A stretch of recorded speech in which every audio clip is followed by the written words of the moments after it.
Gracias, profesor.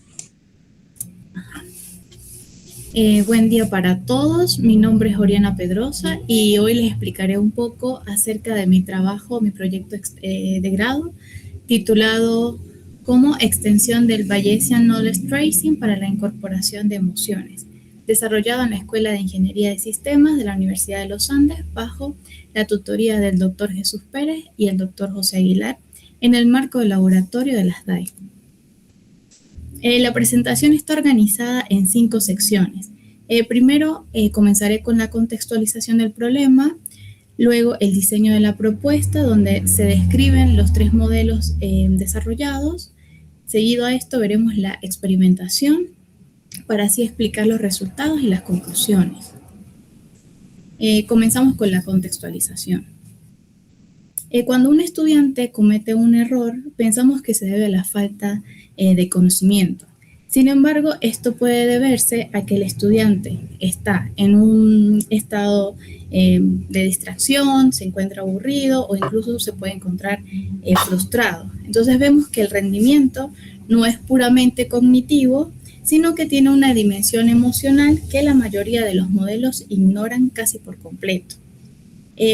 Por esto, presento 3 perspectivas que nos ayudan a entender el problema, ¿sí? Por este lado tenemos el modelo BKT clásico, donde sabemos que es un modelo ampliamente utilizado en sistemas de tutorías inteligentes y tiene la ventaja de que funciona con pocos datos, pero asume que la emoción no existe, es decir, es un modelo ciego a la emoción. Por otro lado, pasamos acá a los enfoques de redes neuronales que sí son capaces de modelar las emociones, pero requieren repositorios masivos de datos. Entonces, cuando observamos en el mundo real, vemos que el problema es que los entornos educativos carecen de dataset con información emocional. Entonces, podemos decir de que sí, efectivamente, la dimensión emocional es ignorada en el aprendizaje digital. Por ende, para fundamentar esta investigación, debemos incluir las emociones en los modelos de conocimiento y ver cómo estas emociones influyen en la parte académica, en la parte del rendimiento del estudiante. Para esto se mencionan algunas teorías, como la teoría del control-valor, la cual clasifica las emociones académicas en 2 grandes familias. Por un lado, las emociones de logro, las cuales serían el disfrute, la ansiedad, el orgullo y el aburrimiento, y las emociones epistémicas, que son propiamente de la creación del conocimiento, que podrían ser la sorpresa, la confusión y la frustración. Esta teoría en especial sostiene que las emociones tienen efectos directos y medibles sobre el rendimiento académico. Por acá tenemos la memoria dependiente del estado de ánimo. Nos dice que lo aprendido en un estado emocional se recuerda mejor cuando se regresa a ese mismo estado. ¿Sí? Entonces podemos decir que el estado emocional no es un ruido del sistema, sino es más bien una señal. Y por último, por acá yo coloqué la teoría de flujo. Sí, la teoría de flujo es aquella que me permite poder definir 3 estados, ¿sí? El flujo, que es cuando el desafío y la habilidad entran en un equilibrio que me permite la alta concentración, el disfrute y la eficiencia cognitiva. Por otro lado tenemos la ansiedad, la cual se representa o se ve influenciada cuando el desafío es mayor a la habilidad y nos crea una frustración. Por otro lado, el aburrimiento es cuando la habilidad supera el desafío y crea en el estudiante ese estado de desconexión. De esta manera podemos ver que sí, las emociones tienen una influencia en el proceso académico y en el rendimiento del estudiante. Entonces, ¿es posible incorporar emociones al BKT manteniendo su eficiencia con datos escasos? Para esto se plantea el objetivo de la investigación, el cual es extender el modelo Bayesian Knowledge Tracing para la incorporación de las emociones. Y para poder dar respuesta a este objetivo de investigación, se plantean los siguientes objetivos específicos. El primero es implementar el modelo clásico BKT utilizando conjuntos de datos públicos. El segundo es desarrollar una extensión del BKT considerando la emoción para la actualización de conocimiento. El tercero es desarrollar una extensión del BKT considerando la emoción como un modulador de rendimiento.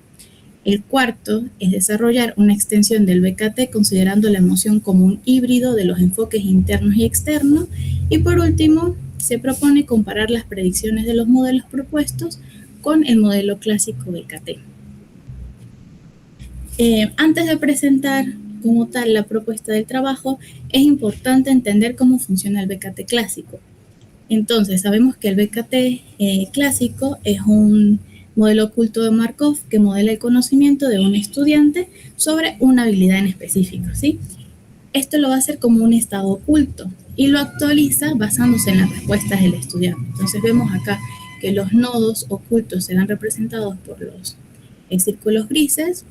Los nodos observables son representados por las respuestas, ya sean incorrectas o correctas, y podemos ver en juego los 4 parámetros del modelo, el cual es el primero, que es PL sub 0, es la probabilidad inicial del dominio, si el estudiante conoce la habilidad antes de comenzar la tarea. Tenemos la probabilidad de aprendizaje, que es el poder transitar de un estado, por ejemplo, no dominado a dominado. Esa es la probabilidad de aprendizaje. La probabilidad de adivinar es cuando el estudiante se encuentra en un estado no dominado y responde de manera correcta, estaría adivinando. Y la probabilidad de equivocarse es cuando el estudiante se encuentra en un estado dominado, responde de manera incorrecta, y a esto se le considera la probabilidad de equivocarse o cometer un error. Teniendo en cuenta eso, podemos describir matemáticamente las ecuaciones del modelo clásico BKT. Entonces, estas ecuaciones nos van a ayudar a definir cómo se actualiza este conocimiento. Sin entrar en toda la parte matemática, vamos a ver un poquito lo que es la lógica. Primero partimos de la probabilidad inicial del conocimiento. Luego el estudiante responde de manera incorrecta o correctamente, ¿sí? Que sería la probabilidad de dominio dada la respuesta, para así calcular la probabilidad de actualización del dominio, que depende de la respuesta del estudiante. Luego se calcula la probabilidad de responder de forma correcta, que sería la última ecuación de acá. Por otro lado, tenemos los parámetros de adivinar, de equivocarse, de aprendizaje, y estos se van a estimar mediante el algoritmo Van Welch, que es un método estándar para los modelos ocultos de Markov. Ahora entramos en el núcleo de la investigación, que sería el diseño de las propuestas.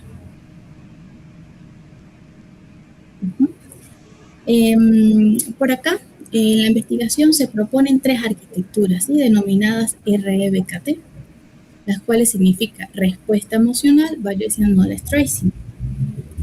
Acá vemos 3 formas de incorporar la emoción. El primero es el REBKT, con actualización del conocimiento usando la emoción interna. ¿Sí? ¿Dónde vamos a incluir la emoción en esta arquitectura? La vamos a incluir en la fase de inferencia, es decir, en la fase de entrenamiento del modelo como tal. ¿Cómo se va a realizar esto? Bueno, se diseña la expansión de la matriz B, que es la matriz de observación. Ya no es una matriz de 2×2, ahora es una matriz de 2×4, ¿sí? Combinando la respuesta y el estado emocional. Vamos a tener 10 parámetros de emisión, y estos parámetros se van a estimar con el algoritmo Van Welch, pero modificado, ya que no vamos a tener una respuesta binaria simplemente, sino una combinación con el estado emocional. La otra arquitectura que se propone es el REBKT con predicción modulada por la emoción externa. Ahora bien, ¿dónde vamos a incluir la emoción en esta arquitectura? La vamos a incluir en la fase de predicción. Ya no vamos a tocar la fase de inferencia, sino vamos a hacer la modificación de la fase de predicción. ¿Cómo lo vamos a hacer? Vamos a mantener el BKT clásico con todas sus ecuaciones y vamos a aplicar una modulación logística sobre la probabilidad de acierto que se encuentra en la fase de predicción. Vamos a conservar los 4 parámetros del modelo clásico, pero ahora vamos a tener nuevos hiperparámetros, ¿sí? El cual es el peso y el punto neutro para poder hacer esa modulación del dato emocional. ¿Cómo lo vamos a hacer? Vamos a estimar los parámetros clásicos, mantenemos el algoritmo Van Welch, y hacemos una optimización de los hiperparámetros con la herramienta Optuna. Teniendo claro estas dos arquitecturas, se propone poder hacer un híbrido entre estas dos incorporaciones de la emoción, donde vamos a incorporar las emociones en este modelo híbrido en ambas fases, ¿sí? Vamos a traernos la fase modificada de la inferencia y la fase modificada de la predicción y vamos a crear este modelo donde tenemos una matriz de 2×4 y tenemos aparte la modulación logística, ¿sí? Vamos a tener los 10 parámetros del modelo con emoción interna y vamos a tener los hiperparámetros del modelo con emoción externa. Vamos a utilizar el band wedge modificado para poder calcular estos 10 parámetros y vamos a utilizar igual la herramienta Optuna para los hiperparámetros. Es importante destacar que las matrices inicial pi y la matriz de transición A se mantienen idénticas al modelo clásico, ¿sí? No se van a modificar, ya que no estamos modificando los estados ocultos, los nodos ocultos, sino estamos realizando la modificación en la matriz B, ¿sí? En tal caso la matriz B o la función de predicción. Ok, para comenzar a explicar cada una de las fases donde se va a hacer la modificación de las arquitecturas a mayor detalle, es importante ver a grandes rasgos el proceso general, ¿sí? Que el proceso cuenta con 5 etapas, pero la etapa 3 y la etapa 4 es donde vamos a hacer la modificación, ya sea del modelo con emoción interna, el modelo con emoción externa y el modelo híbrido. Entonces vamos a entrar en detalle en estas dos fases. Ok. El modelo el Bayesian Knowledge Tracing, que es el modelo clásico, observamos que en la fase de entrenamiento, ¿sí? Que se realiza mediante el algoritmo band wedge, el primer paso es inicializar los parámetros, ¿sí? Los 4 parámetros clásicos. Luego vamos a aplicar el algoritmo band wedge, que es calcular las probabilidades hacia adelante y hacia atrás en el paso E, para en el paso M actualizar los parámetros, calcular la verosimilitud hasta que el algoritmo converge, así lo hacemos de forma iterativa.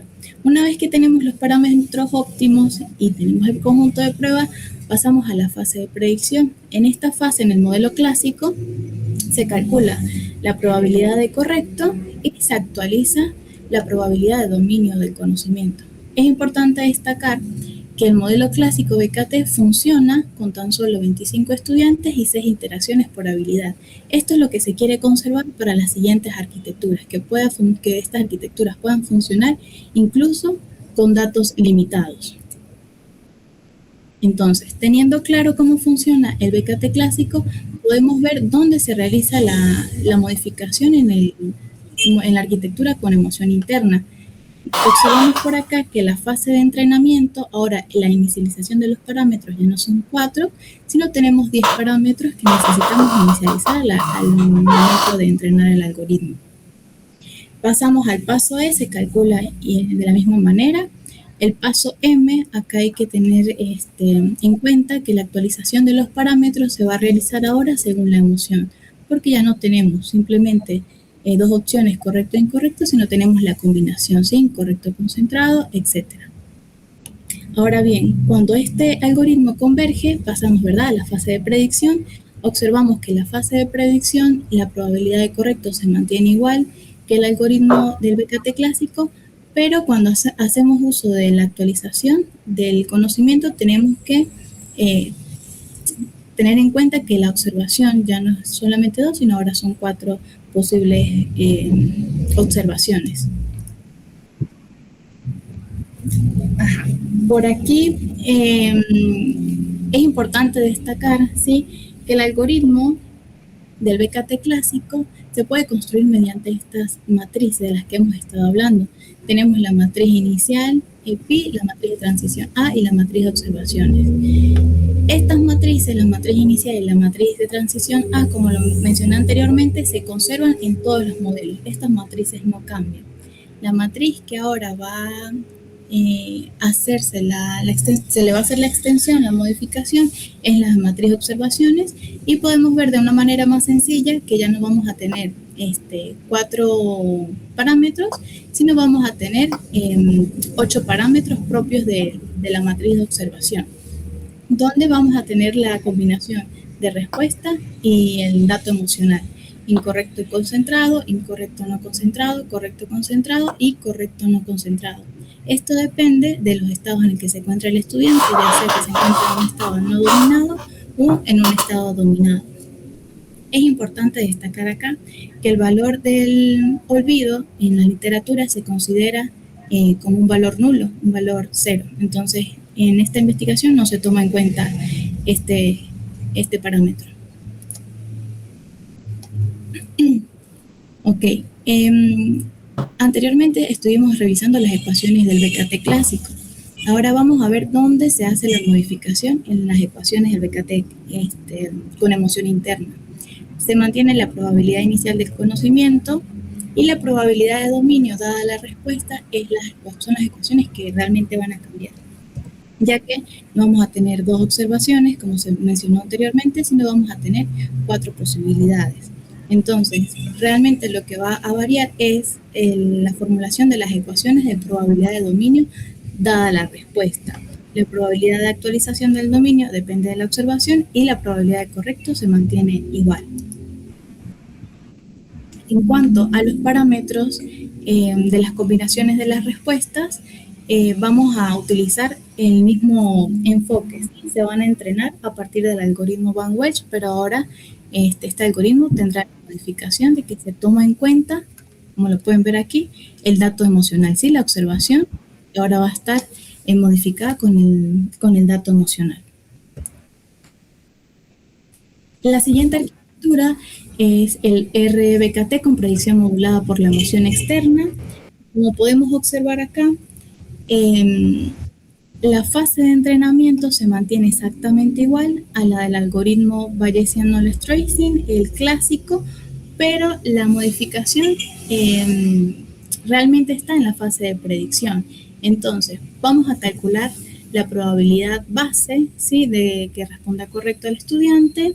Vamos a aplicar la fórmula estándar, luego se aplica una modulación logística, que es donde está el cambio, para así aplicar la actualización de la probabilidad del dominio. Entonces, ya esta etapa no la vamos a tocar, la etapa de entrenamiento, sino vamos a realizar la modificación solo en la etapa de predicción. ¿Cómo vemos esto matemáticamente? Este modelo conserva las ecuaciones del BKT clásico, probabilidad inicial de dominio, la probabilidad de dominio dada la respuesta, la probabilidad de actualización de dominio. Todas estas ecuaciones se mantienen igual y la que cambia es esta, la probabilidad de correcto. ¿Cómo cambia esta ecuación? Bueno, como se mencionó anteriormente, se calcula de manera igual la probabilidad de correcto base, se transforma en un espacio logarítmico, ¿sí?, para poder aplicar lo que es la regresión lineal, cuya suma podemos observar que usa un peso y un punto neutro, ¿sí?, y este sería el valor del dato emocional. Entonces, estos valores están optimizados con la herramienta Optuna y vemos que si el estudiante está más concentrado por el punto neutro, ¿sí?, la predicción va a tender a subir, pero si está menos concentrado, la predicción va a bajar. De esta manera estaríamos incluyendo esta modulación, ¿sí? Bueno, por último, acá se usa lo que es la función sigmoide para regresarla a un espacio de probabilidades entre ceros y 1. Entonces, de esta manera se estaría haciendo la inclusión de la emoción externa. Y por último, tenemos la propuesta del RBKT híbrido, en la cual podemos ver de manera muy sencilla y explícita que ambas fases están modificadas y conserva la fase de entrenamiento, que es la modificación del BKT con emoción interna, y conservamos la modularidad, que es el BKT con emoción externa. Entonces, de esta manera podemos representar nuestro modelo híbrido, que realmente aumenta la complejidad y que a grandes rasgos podríamos pensar que combina lo mejor de ambos modelos. Muy bien, a continuación vamos a revisar lo que fue la experimentación.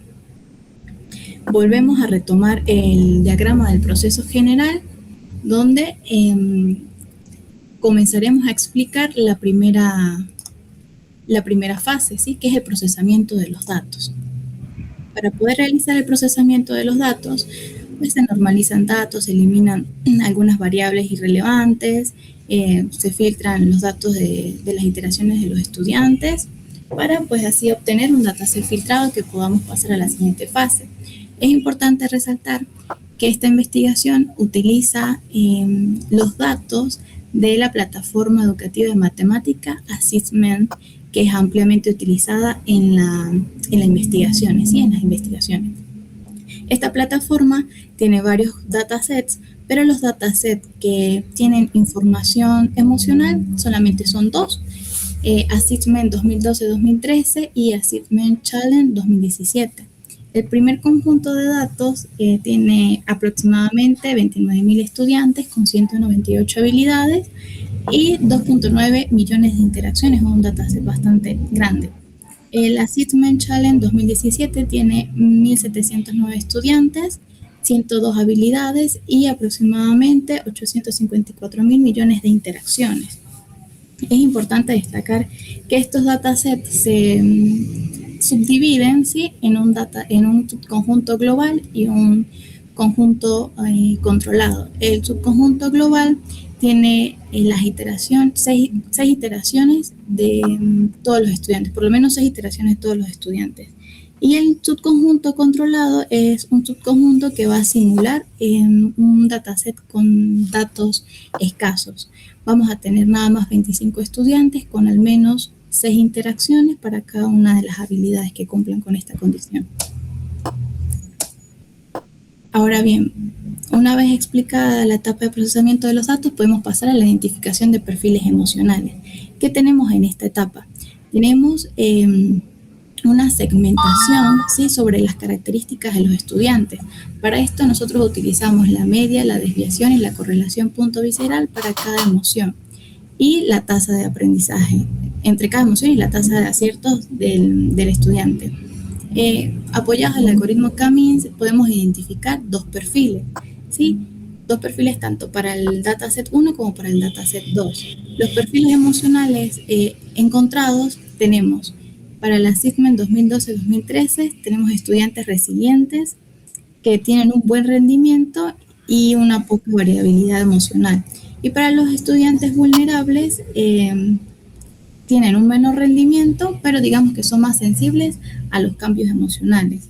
Los perfiles encontrados en el dataset Assessment 2017 se clasifican en estudiantes estables de bajo rendimiento y estudiantes concentrados pero reactivos. Entonces es súper importante tener en cuenta que la segmentación de los perfiles se debe realizar, ya que los estudiantes manejan perfiles distintos emocionales. Durante toda la intervención hemos estado hablando de datos emocionales, pero todavía no se han mencionado cuáles son estos datos. Los datos emocionales encontrados en estos datasets, ¿sí?, los que proporcionan los datasets, son 4: la concentración, la frustración, la confusión y el aburrimiento. Se analiza la correlación entre cada emoción y la tasa de aciertos de ambos datasets. Podemos observar que la concentración fue el único dato emocional que mantuvo una correlación positiva y consistente en ambos datos, a pesar de que en el Assessment 2012 es un poco débil. Podemos observar que la frustración mantiene correlaciones bastante débiles en ambos datasets. La confusión tiene una correlación positiva pero débil en Assessment 2012 y en Assessment 2017 incluso es negativa, una correlación negativa. El aburrimiento observamos que mantiene correlaciones negativas. Entonces, este análisis nos ayudó a descartar emociones que realmente no nos aportan información. Entonces, el dato emocional que realmente aporta información y que vamos a utilizar como una señal clave es la concentración. Teniendo en cuenta esto, ya se explicaron para cada una de las arquitecturas las fases de entrenamiento y predicción y cómo estas van a variar según el modelo. Por último, se llega a la fase de evaluación, la cual nos permite poder evaluar el modelo mediante distintas métricas, ¿sí?, como la precisión, la sensibilidad, la especificidad, la exactitud, entre otras.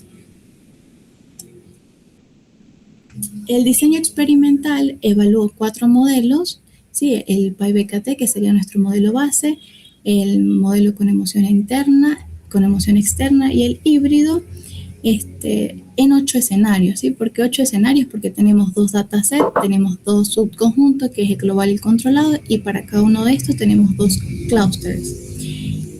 Se evalúa mediante las métricas, pero digamos que las métricas relevantes tenemos la precisión, la sensibilidad, la especificidad y el AUSE.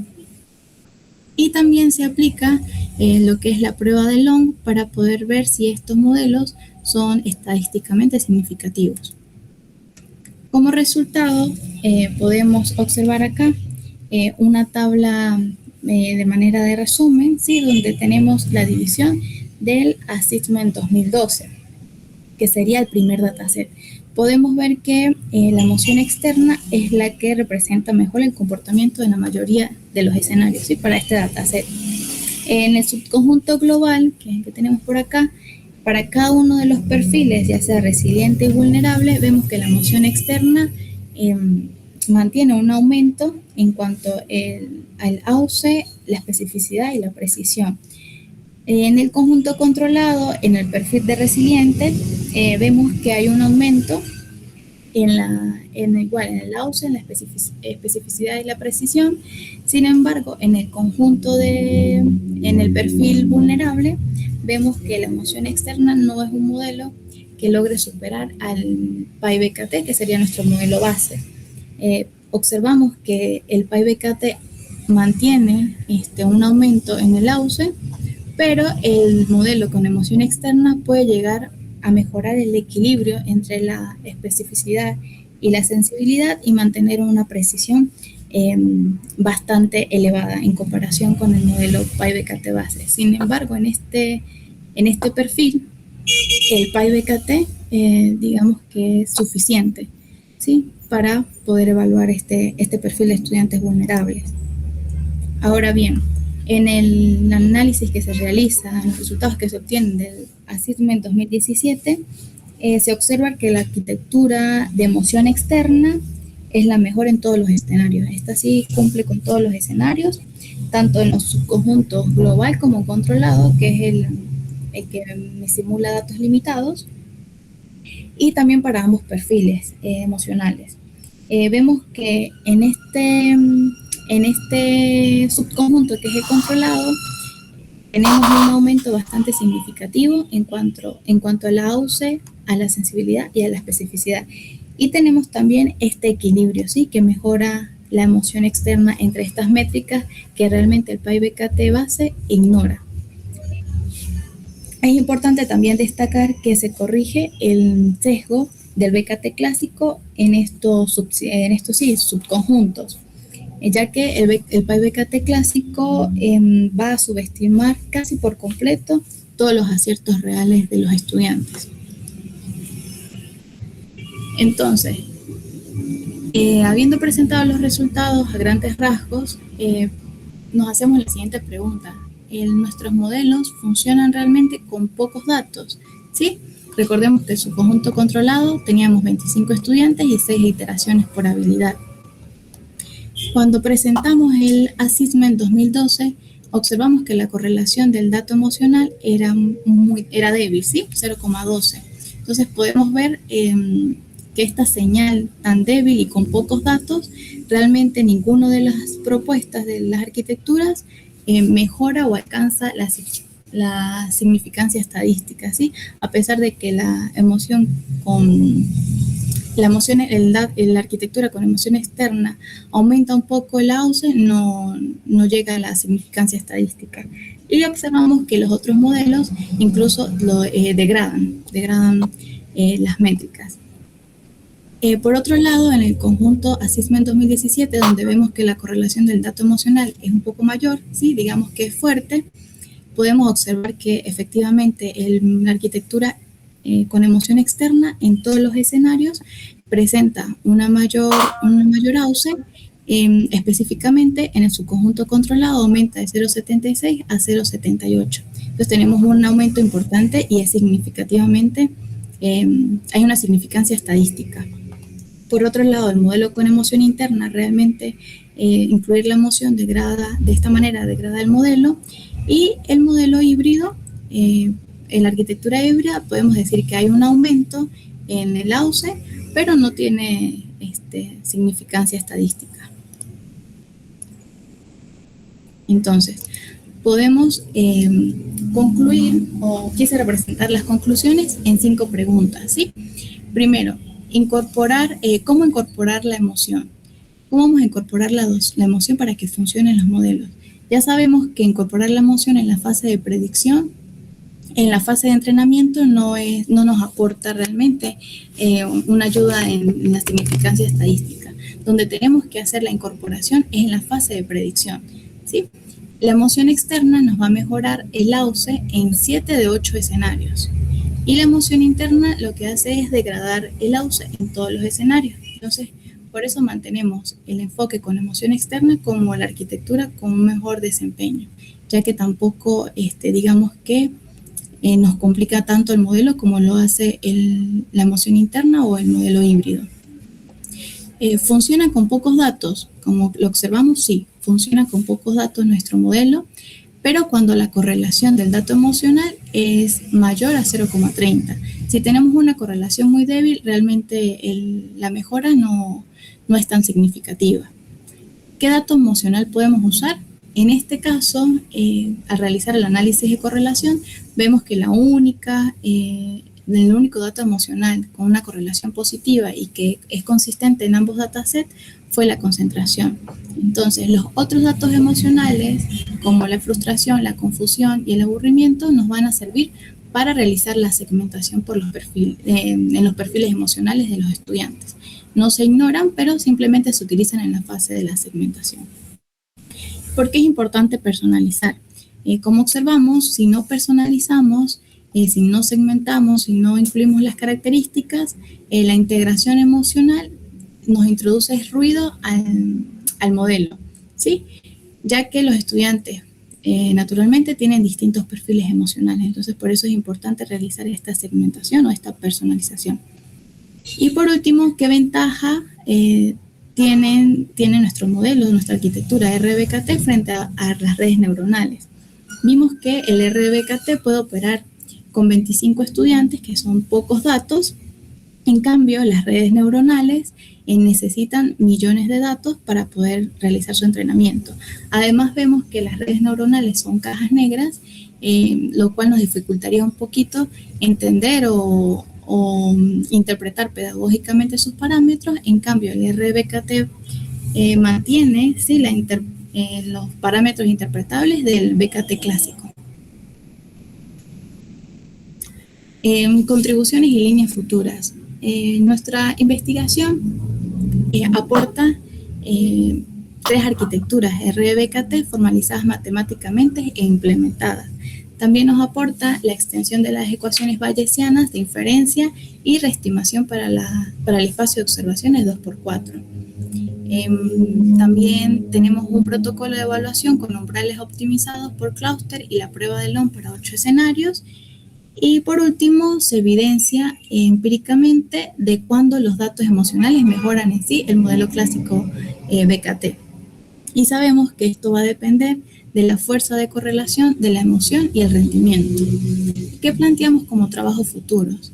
En un inicio se quería desarrollar el modelo FBKT, el cual contenía las fluctuaciones emocionales del BKT. ¿Cómo se quería desarrollar esto? Bueno, se quería implementar o se quería incorporar la emoción no en los no en los nodos observables, sino en los nodos ocultos, ¿sí? Para poder modelar las transiciones emocionales como la concentración, la frustración, el aburrimiento. Esto no se pudo hacer por cuestiones de tiempo, pero se plantea como un trabajo futuro. También se plantea como trabajo futuro el validar en otros dominios como la programación, las lenguas o las ciencias, no solamente en el área de las matemáticas. Y también comparar si el dato de la concentración sigue siendo un predictor dominante en otros dominios. Y por último, el RBKT se podría plantear como un módulo de diagnóstico cognitivo emocional en un sistema de tutor basado en aprendizaje por refuerzo. Bueno, muchas gracias por la atención. Queda abierta la sesión de preguntas. Gracias, Oriana. Nada, digamos, escuchamos comentarios. Adelante. Bueno, de mi parte, yo ya había visto la presentación, profe. De hecho, yo ya le había hecho algunas correcciones a Oriana. Ok. Más que todo le Eh, queda a usted. y René, ¿tenés comentarios, No, René? no tengo comentarios, José. Felicidades por la presentación, está excelente. Bueno, mira, yo he ido colocando comentarios en Canva. A grosso modo, quizás el primer comentario es que en las pantallas, como presentas todo de un golpe y después te pones a hablar, no se pone pesado. Por ejemplo, regrésate a la lámina, sí, puede ser la 3 o la 4, cualquiera de esas. Por cierto, la 3 tiene un error, ¿no? Redes neuronales. Aquí. Ahí hay un error, ¿sí lo ves? Ay, sí. Ya. Pero Sí. bueno, en todo caso, cualquiera de las dos, primero hablas de la teoría de control, después la memoria dependiente, tal. Lo ideal sería que en la medida que uno vaya hablando, uno vaya presentando, primero hablas de la teoría de control, entonces dice, voy a hablar de varias teorías que consideran la emoción, el proceso de rendimiento académico. La primera es teoría de control y presentas el pedacito, después el siguiente la memoria. ¿Sí me entendés? Porque eso, si no, el lector se aburre y Ok. de la otra manera pues lo vas manteniendo activo. Entonces eso se va a repetir en varios casos. ¿Lo viste? Ok, profe. En varios casos, por ejemplo, en la lámina donde presentas las ecuaciones de BKT, que además no las presentas, me parece bien que no las presentes esa lámina, correcto, porque es muy pesada, pero ahí perfectamente puedes decir, bueno, hay un grupo de probabilidades, una que habla de tal cosa, la otra que habla sobre la probabilidad de responder bien, pero por azar, la otra tal, entonces las puedes ir presentando de manera más interactiva y no de un solo golpe, porque si no quedan muy pesadas las láminas. Eso, vuelvo y te repito, va a aparecer en varios momentos. Después, la lámina siguiente, donde presentas esa tú después las detallas bien. Aquí duraste bastante. Yo aquí no duraría. No duraría porque primero todavía no has presentado nada. Aquí hablas de dos fases, fase de inferencia y fase de predicción, y nunca has hablado antes de la arquitectura. Entonces, está como que muy descontextualizado. Lo que puedes decir es que se presentaron tres enfoques que se van a detallar más adelante sin dar mucho más detalle. Y después, porque después vienes y los presentas con el detalle respectivo. Ahora, la fase de inferencia en ningún lugar aparece. La de sí, pero la fase que llamas de inferencia Sí. aparece la de entrenamiento, etcétera, pero explícitamente en arquitectura en general no aparece, que es esta, la siguiente, en la siguiente lámina. Ahí. Entonces, fíjate, yo la anterior la presentaría muy rápido y dices que vas a detallar cada una y entonces planteas la arquitectura como hiciste, la arquitectura general, pero todo lo que digas, tienes que mantener el discurso. Entonces la fase de inferencia en algún momento tiene que aparecer con ese nombre y después ya empiezas y hacer zoom para cada uno de los modelos que lo hiciste.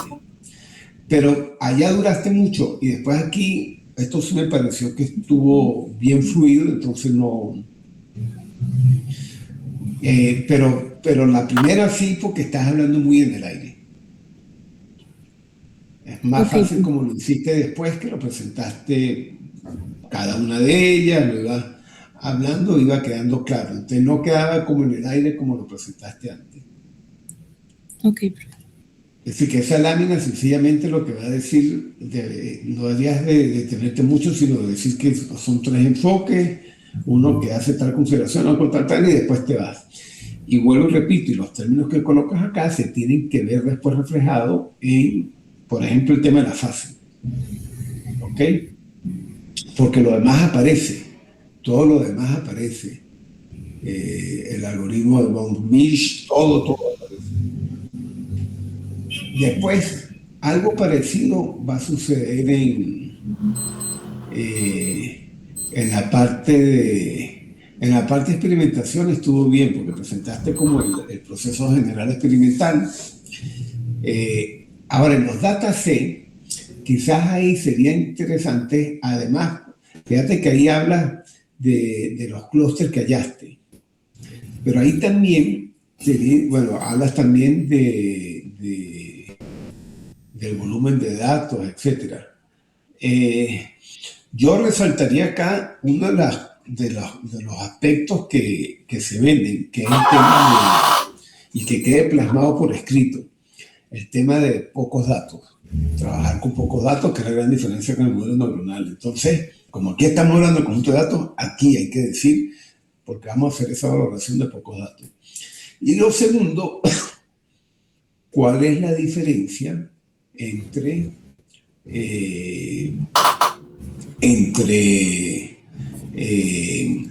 cada uno de los datasets? ¿Por qué consideraste los datasets? ¿Cuál es el interés de los datasets?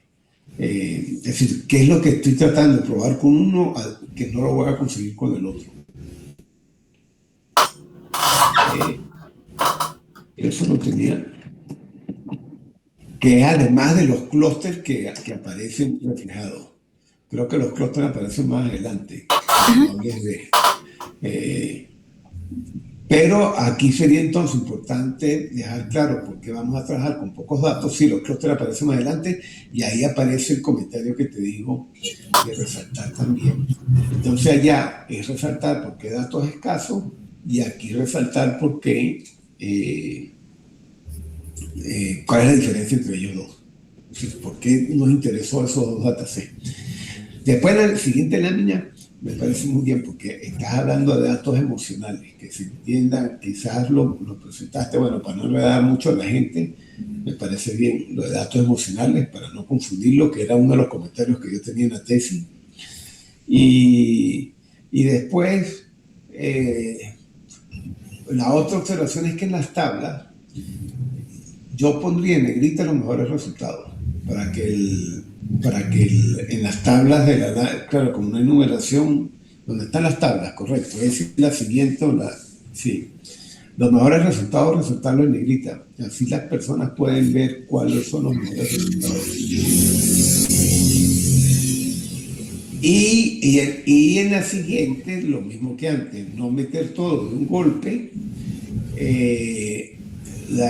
dejar claro la idea de significancia estadística, porque te confieso que, como lo presentaste, claro, que además es importante porque después una de las conclusiones está relacionada con esto.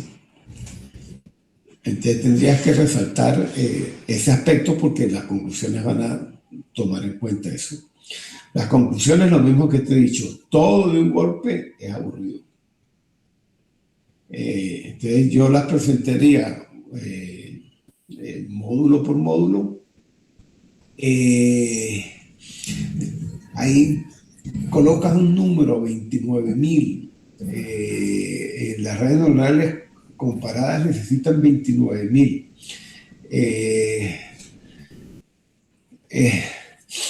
Siempre colocar números, solamente si hay una referencia, si no, pues uno puede decir muchas, pero sin dar una cifra exacta. Y si no, la referencia en el pie de página de donde sale ese número.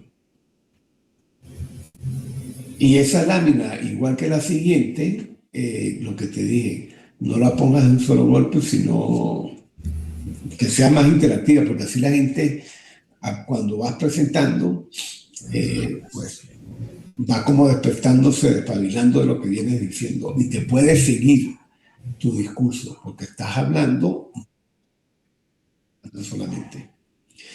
De resto me pareció muy bien, porque el tema no es fácil y lo lograste vender bien. Creo que lo vas a poder terminar de vender excelente con estos ajustes que permitan que la gente pueda ir seguirte. Fíjate que eso bien lo hiciste cuando presentaste el proceso general. Fíjate que ahí usaste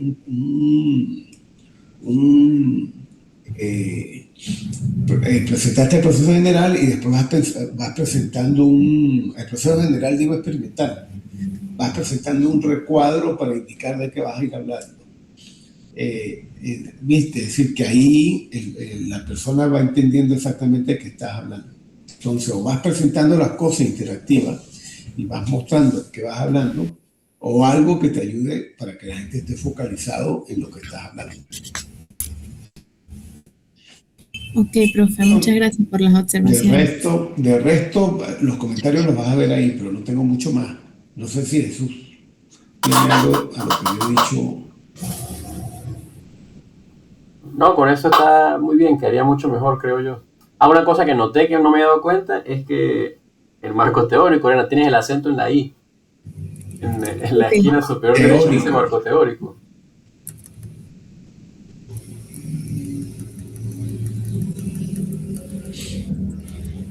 A ver. Ahí. En la esquina superior derecha. Entonces dice marco teórico. Voy a modificar eso. Sí,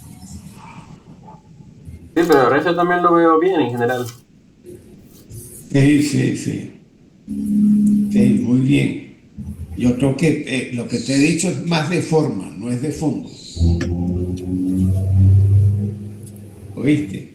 Gracias, profe, sí. Me contenta mucho. Bueno, nada, prepáralo entonces. Y Jesús, ¿ya se le entregó al jurado o no?